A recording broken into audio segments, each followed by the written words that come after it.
তামাম দুনিয়ার দৃশ্য এটা। যাদেরকে আমরা আশ্রয় দিই তারা আজ আমাদেরকে মেরে ফেলার চেষ্টায় আছে। যাদেরকে আমরা তখন ঘর বাড়ি দিলাম, থাকার জায়গা দিলাম, এ জমিন তো আজ এ জমিন আল্লাহ মুসলমানদের জন্য অক্ষ করে দিয়েছেন।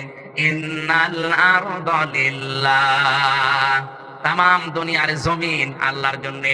ইউরিসুহা মাইয়াশাউ মিন ইবাদি, আল্লাহ পাক এই জমিনের ওয়ারিস বানিয়েছেন, উত্তরাধিকারী বানিয়েছেন ইমানদারদের, তার বান্দাদের। কাদের বলেন বলেন? সুতরাং এই পৃথিবীর বৈধ মালিক যারা ঈমান আছে তারা, বাবা মারা গেলে যেমন অটোমেটিক সন্তান ওয়ারিশ সূত্রে জমির মালিক হয়ে যায়, এই পৃথিবী আল্লাহ ঈমানদারদের জন্য ওয়ারিশ বানিয়েছেন। জোরে বলেন আল্লাহু আকবার। আর আমাদেরকে আজ আপনি থাকতে দেবেন না, মেরে পিটিয়ে হত্যা করে বিদায় করে দিতে চাচ্ছেন।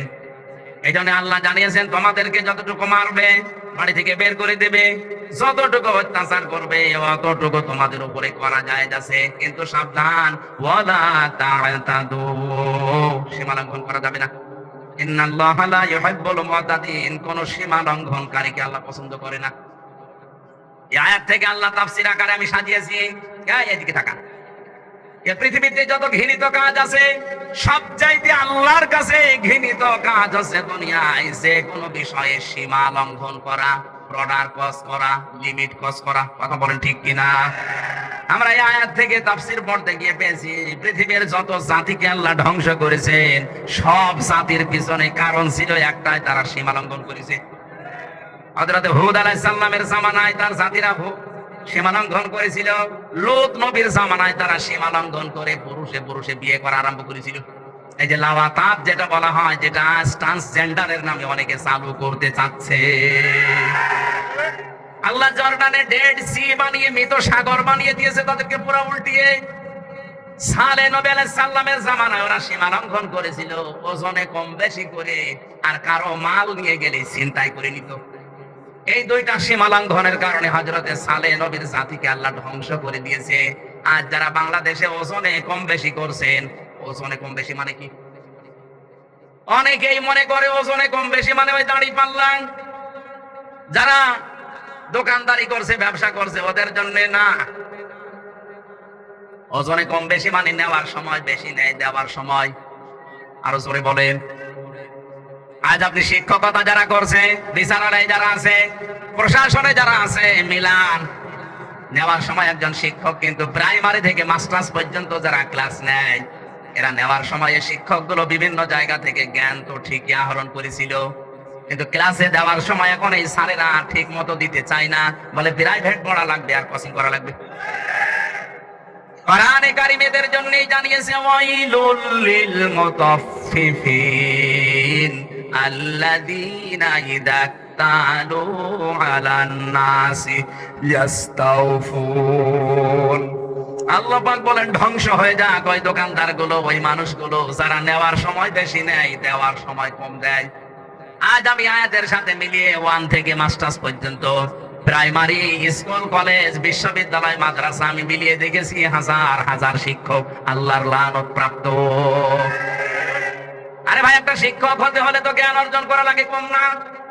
বিশ্ববিদ্যালয়ে যারা মাস্টার্সে ক্লাস নেয়, এই সমস্ত ডক্টররা কত বড় বড় ডিগ্রি বিভিন্ন দেশ থেকে নিয়ে এসেছে, কত কষ্ট করে, কত পড়াশোনা তাদের করা লাগে, যোগ্যতা। কিন্তু ক্লাসে দেওয়ার সময় অধিকাংশ স্যারগুলো দেখি না, এগুলো আর ক্লাসে ডেলিভারি দিতে চাই না, তখন প্রাইভেট ভার্সিটিতে যে ক্লাস নেয় আর বলে প্রাইভেট পড়েও নাই, কোচিং করবে। এই কথা বলেন না কেন? এরকম কলেজ দেশে নেই, এরকম স্কুল নেই, এরকম প্রাইমারি নেই। আপনি কি মনে করছেন যে আমি নামাজ পড়ি, রোজা রাখি, আমি পর্দা করে চলি, আমার ব্যবসা হালাল, আমি মাপ পেয়ে যাবো? আরে ভাই, আপনি তো ওজনে কম বেশি করছেন। আশা করছি যত শিক্ষক আছে পৃথিবীতে, এই আওয়াজটা যত জায়গায় পৌঁছাবে, আমি এমনি বলি নাই, আমার বিশ্ববিদ্যালয়ের দিকে তাকিয়ে বলছি। আমার একজন স্যার আমি যা দেখেছি, শুধু আমার ডিপার্টমেন্টে জ্ঞানের সাগর, কিন্তু ওইভাবে যদি আমাদেরকে দিত, আমরা অন্তত কিছু না কিছু পেতাম। স্যার তো এই জন্য আমি নিচে নামতে পারলাম না, কারণ কালকে আবার নাজেল বক্তব্য দিয়ে দেখি। শ্রদ্ধাভাজন শিক্ষক মন্ডলী, আল্লাহর কসম, কোরআন আমার সামনে আপনাদেরকে আমি জীবনের চাইতেও বেশি ভালোবাসি। কোরআন পড়ে আমি যতটুকু বুঝতে পারছি যে আপনারা কিন্তু ধরা খাবেন। 73টা ক্লাস নেওয়ার কথা 6 মাসে, অথচ 3-4টে ক্লাস নিয়ে বাকি এগুলো বলে তোরা পড়ে নিবি। সরকার আপনাকে প্রতি মাসে মাসে 80 থেকে 90,000 টাকা করে বেতন দেয় এই 73টা ক্লাসের জন্য। কথা বলছে না নাকি একটু বেশি হয়ে গেল? ঠিক আছে, মানে এইটাই আসো। আজ আমাদের কলেজে, স্কুলে, হাই স্কুলে, বিশ্ববিদ্যালয়ে, মাদ্রাসায় প্রাইভেট পড়ো, কোচিং করো কেন? আপনাকে 8 ঘন্টা সরকার দায়িত্ব দিয়েছে খেলা করার জন্য। যেগুলো আপনার ভেতরে আছে ওইগুলো সঠিকভাবে ডেলিভারি দিতে পারেন না। আজ এই যে চেয়ার, এই মঞ্চগুলো, এই মেম্বার গুলো এখন আমরা খেয়ানত করে ফেলছি। যেগুলো আমরা নিয়ে আসি ডেলিভারি দিতে পারি না, একবারে পেছন থেকে আওয়াজ দেয় হুজুর, এক হুজুরই সব। আমরাও পড়ে যাচ্ছি। আজ হাজার হাজার বক্তা, আলেম, আলোচক যারা খতিব, এরা কিন্তু ধরা খেয়ে যাচ্ছে। একজন খতিবের দায়িত্ব ছিল 7 দিনে এলাকায় যা হয় পরিবার, ব্যক্তি, সমাজ, রাষ্ট্রে, ওইটা 7 দিন এক জায়গায় করবে, সামারাইজ করে করে কোরআন আর হাদিসের সাথে মিলিয়ে মেম্বারের 7 দিন পরে পরে বলবে। এরকম মসজিদ বাংলাদেশে কোনটা আছে আপনি দেখান? বায়তুল মুকাররমে যা লিখে দেওয়া হয় তাই বলা লাগবে। জোরে বলেন সুবহানাল্লাহ। তারপরে ব্যক্তি, পরিবার, সমাজ, রাষ্ট্র থেকে অন্যায় তুলে দেবেন কি করে? অথচ ইমামদের, খতিবদের, মাওলানা, আলেম যারা আছে দায়িত্বশীল, তাদের এইটাই ছিল মেম্বারের হক। আপনি নেওয়ার সময় তো ঠিকই নিলেন। আমি তো 7 দিন ধরে ধরে মনে করেন আমি পড়লাম পরিবার, সমাজ, রাষ্ট্রে কি দরকার। জমার দিন আমি খুতবায় বলবো, আমি আর বলতে পারি না। সামনে সভাপতি পেট উঁচু করে বসে আছে, সেক্রেটারি আর ক্যাশিয়ার বলছে হুজুর, এক হুজুরে আমি সব ভুলে খেয়ে ফেলেছি। আমার ভাইরা, না হচ্ছে না। সালেহ নবী আলাইহিস সালামের জামানায় তারা অবাধ্য হয়েছিল, সীমা লঙ্ঘন করেছিল। এই 2টা কাজে ওজনে কম বেশি করত আর ডাকাতি করত। এদেশে তো ডাকাত নেই। ডাকাত মানে এই যে পুকুর ডাকাতি করে, বন ডাকাতি করে, ব্যাংক ডাকাতি করে। আজ বিভিন্ন দেশে দেশে তারা স্ত্রীর নামে বেগম পাড়া বানায়। কথা বলেন ঠিক কিনা? আরে ভাই, বাইরের দেশে যারা বেগম পাড়া বানিয়েছে ওরা 2-4-5 টাকা চুরি করা লোক না, ওরা ডাকাত।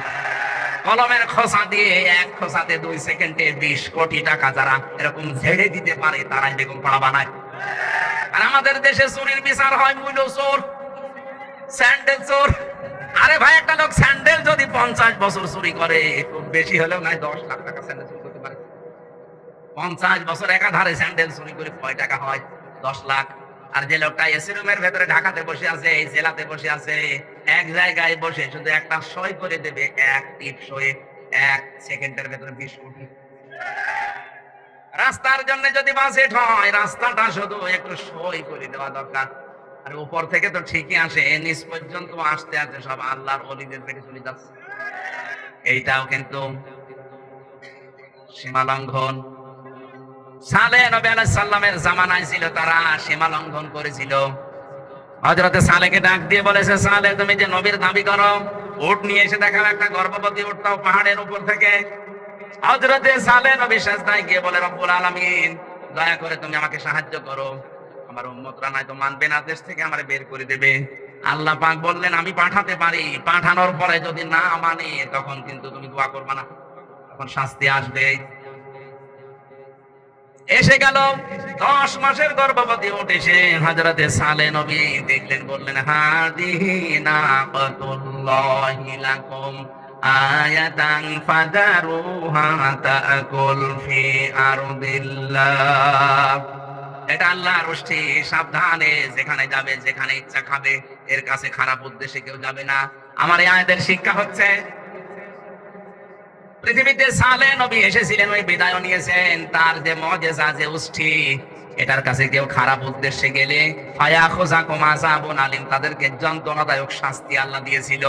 এখন আমাদের নবী মুহাম্মদুর রাসূলুল্লাহর জীবনের শ্রেষ্ঠ মুজিজা কোরআন, এটাও যেখানে ইচ্ছা যাবে, যা ইচ্ছা করবে। কথা বলছেন কেন? এখানে যা ইচ্ছা আছে, এখানে যা দেওয়া আছে তাই করবে, যেখানে যেখানে যাওয়া দরকার সেখানে যাবে। শুধু মাদ্রাসায়, শুধু খানকায়, শুধু মসজিদে বলেন, এটা যাবে পার্লামেন্টে, সচিবালয়ে, বিচারালয়ে, ইউনিয়নে, পরিষদে, সব জায়গায় এটা যেতে পারবে। আলা আলাহুল খলকু ওয়াল আমরু, আমি বানিয়েছি, আমার আইন চলবে। উট